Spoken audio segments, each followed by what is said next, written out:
Esses dois meninos, o Pierre Andrade e o outro, eu anotei o nome dele aqui, Valdinei Garcia.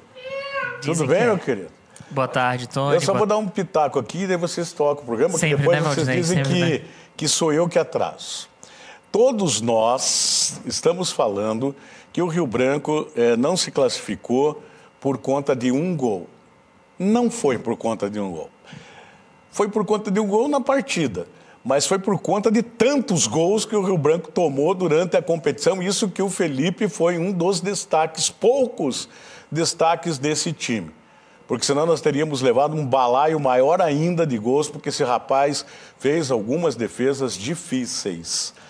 E era isso que eu queria dizer. Todos nós apostamos que o jogo do São Joséense seria de compadre. Não foi também. Tudo bem, meninos? Tudo bem, Tony? Boa tarde para você, boa tarde, Valdinei, boa tarde para o público de casa. Eu concordo que a gente quebrou a cara quando o assunto é jogo de compadre. Não foi. E, de fato, o São Joséense conseguiu vencer e quase complicou a vida do Andraus, que por um gol não foi rebaixado no lugar do Rio Branco. E eu concordo também, Tony, quando você fala que o Felipe foi um dos destaques. No Verão Interativo, segunda edição de sábado, programa que eu apresento todo sábado aqui às 6 horas da tarde, já que você disse que eu gosto de fazer mexendo, deixa eu fazer mexendo também desse, né?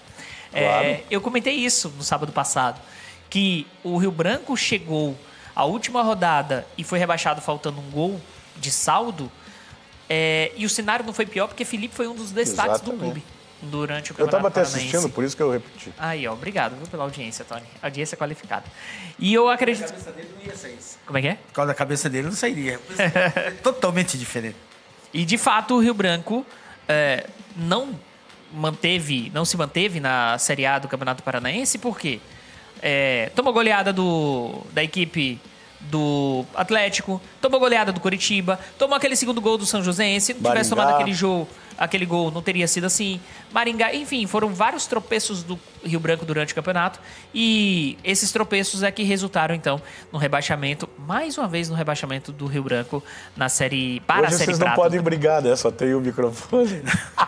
Mas falando do jogo do São Joséense, o Rio Branco, aquele segundo gol, Pierre, aquilo é tipo jogada de escola, vou passar por 5 e ninguém chutar a bola para fora e deixou ainda passar ali, também decretou. Mas o decreto que derrubou o Rio Branco foi nas derrotas em casa e no empate. Só em casa foi 8 pontos. Azures, Paraná Clube foi a única vitória do Paraná, foi contra o Rio Branco. E o empate contra o Londrina. Se tivesse pelo menos vencido em casa, ter feito deveres em casa, não teria caído.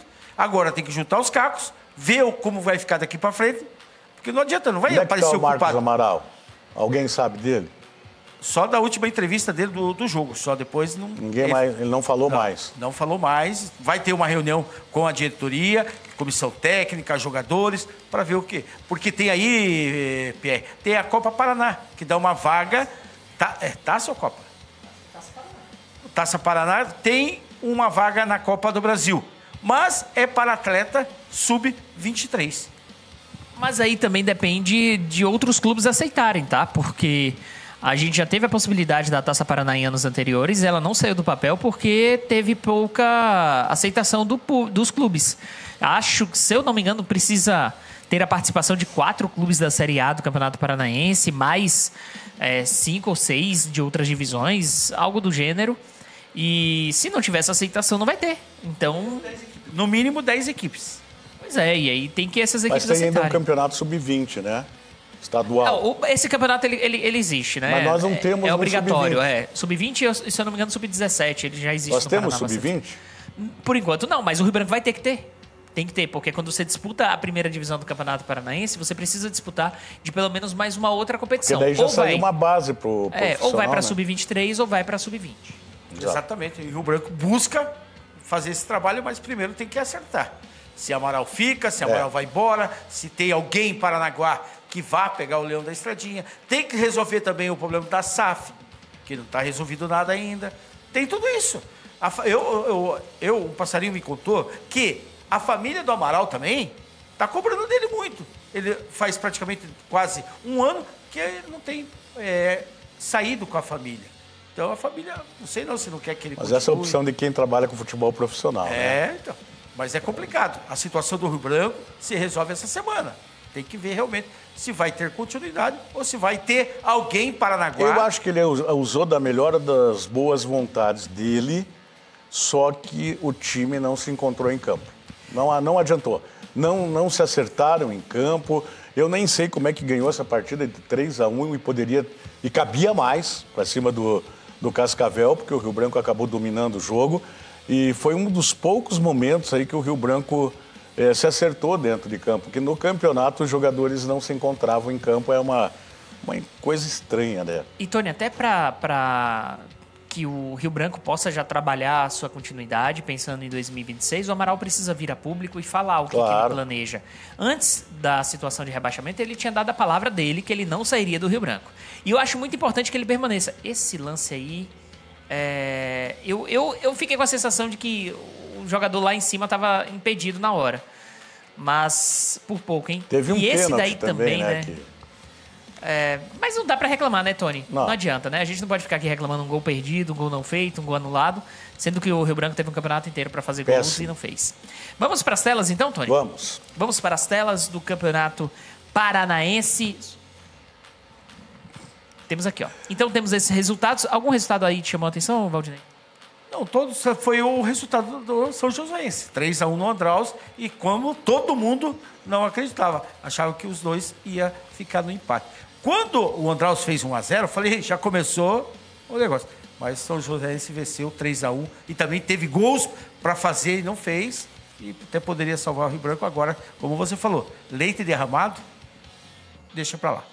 Vamos então para a classificação. Como ficou a classificação do Campeonato Paranaense? Vamos acompanhar agora. Então, por um gol, um único gol, o Rio Branco foi rebaixado. Ficou aqui 11ª posição, 10 pontos. O Paraná Clube foi lanterna com 7 pontos. O Andraus se salvou com 10 pontos, a mesma pontuação do Rio Branco. E a gente teve, então, essa classificação. Te surpreende o Operário ter sido líder do campeonato? Não, o Operário vinha fazendo um bom trabalho. E eu acredito que vai buscar o título também. É um sério candidato ao título, porque joga a segunda divisão, está montando uma equipe para conseguir a vaga para a Série A do Brasileiro. Vamos então para os confrontos de quartas de final, né? Lembrando que 8 se classifica, a gente tem quartas de final, então as quartas de final ficaram da seguinte maneira: Operário contra São Joséense, Londrina contra Cianorte, Atlético contra Azures e a equipe do Coritiba enfrenta o Maringá. Na minha avaliação, aqui passam Operário, Londrina, Atlético e Coritiba. Você daí Atlético não esquece que o Cianorte também tem um bom time, né?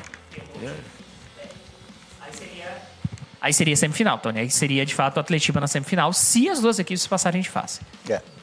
Aí, então. Bom, chegando aí já na reta final, mas agora o campeonato se estende um pouquinho por conta das datas, né? E o Carnaval que também se aproxima. Temos jogos agora, sexta, sábado e domingo. Aí depois só no dia 9 de março, 8 e 9 de março. E aí não tem data definida ainda para semifinal e final. Março. Valeu, querido. Valeu, Tony. Março, né? Março. Tá bom. Um abraço para vocês dois.